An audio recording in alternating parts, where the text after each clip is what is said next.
iba't ibang tawag sa mga switch. Ito ang tawag dito, one gang switch. Pero ito, push button para sa mga doorbell. Ayan. Ito naman, two gang switch. Two gang single pole switch. So para malaman natin siya na single pole dito sa diagram niya sa likod.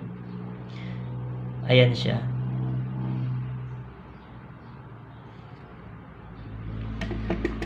Ito naman three-way switch.